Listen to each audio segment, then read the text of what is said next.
Morning, Watson. All right, well, we're back. A slight unplanned holiday vacation, although maybe it should have been planned because it kind of makes sense that we both fell through on the videos. So, for today's video, I've been thinking a lot, and I have decided to talk about the midlife crisis I'm going through, although not really a midlife crisis so much as I feel like recently I'm having like the teenage identity crisis that everybody else had in high school. So to premise this, let me rewind.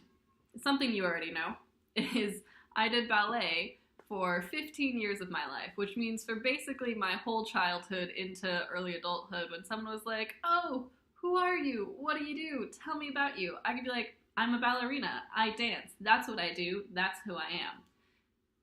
Of course, there were other things to say too. I love reading. I like school. I'm a student. I'm a student was a great backup for a while too, because after I stopped dancing, I did have an identity crisis. It was very hard for me to stop dancing, but I wanted to, even though I didn't want to.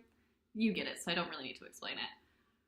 But my point is I was a student still, so even though I couldn't say, oh, I'm a ballerina, I could say, I'm a student. I go to school. This is what I do. I study. You know? But now, I'm out of school. Now what? Yes, I have a job, so that's exciting. Yes, it's on the career path that I've been telling people I'm aiming for. These things are all true. But recently, in those hours right before you fall asleep and, suddenly every thought you've ever had flies into your head, I'm just thinking, who am I?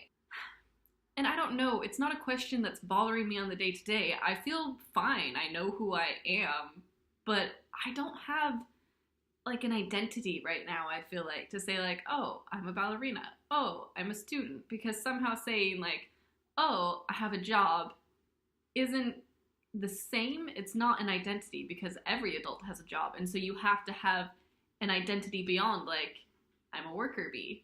You know? Or at least I feel like you do. And I can't say like, oh, well, I'm a worker bee and I have an incredibly successful YouTube page. Not that I think that would really define me either.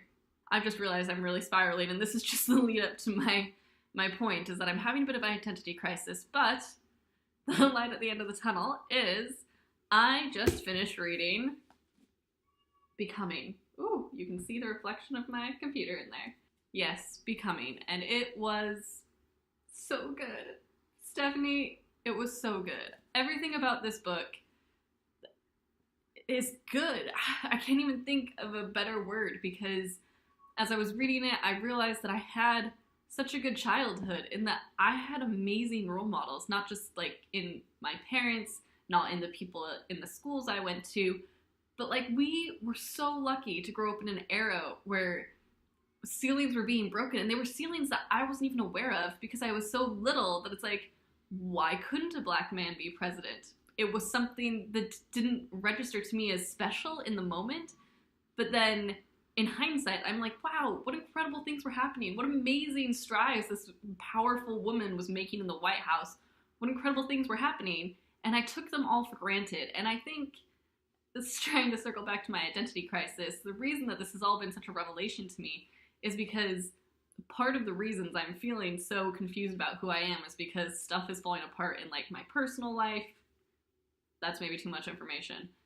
But, in sort of the personal sphere and in sort of the political sphere, which of course influences, like, the world social sphere, so much is just out of alignment from what I grew up with and what I was used to. I don't know. Again, that's a lot of premising, and it's a lot of thinking about who I am, and I have no great answers for you right now, besides that last night when I thought of the subject for this video, I was like, I should just say something depressing, because I had just finished watching a series of Unfortunate Events, and I love that show. In fact, maybe my next video will be about how great that is.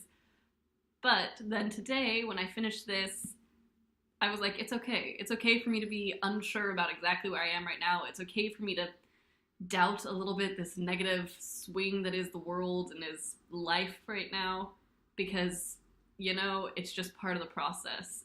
So, in that vein, to sum up this slightly rambly, possibly too personal story for the internet, I'm going to read to you sort of the end of Becoming, so spoiler alert, but also it's literally not a spoiler alert. Read the book. All right, so this is right in the epilogue, just when Michelle is sort of wrapping up what becoming means to her and sort of, you know, this end of the journey in her book, but, you know, the continuation of journey in life. She says, "For me, becoming isn't about arriving somewhere or achieving a certain aim. I see it instead as forward motion, a means of evolving, a way to reach continuously towards a better self. The journey doesn't end. It's all a process, steps along a path. Becoming requires equal parts patience and rigor. Becoming is never giving up on the idea that there's more growing to be done."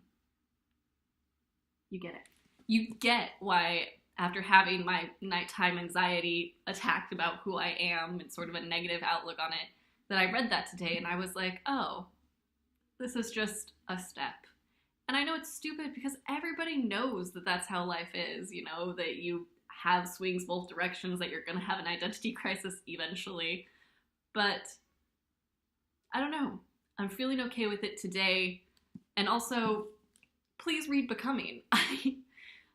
The minute I finished this book, I was like, I need to reread it. It's not just a great memoir, but I have, you know, against book lovers code, dog-eared a whole bunch of pages just with quotes about life, about sections I want to read before I decide to get married or decide to switch jobs or decide what to do with my career. Like, it's the best self-help book I've ever read, considering I've never read a self-help book. And this isn't really about personal development. It's literally just one woman's story, but she's an amazing woman. It's the best book ever. Okay, that's the end of my plug. That's the end of my story. That's the end of my video. I hope you liked it. I'll see your video soon.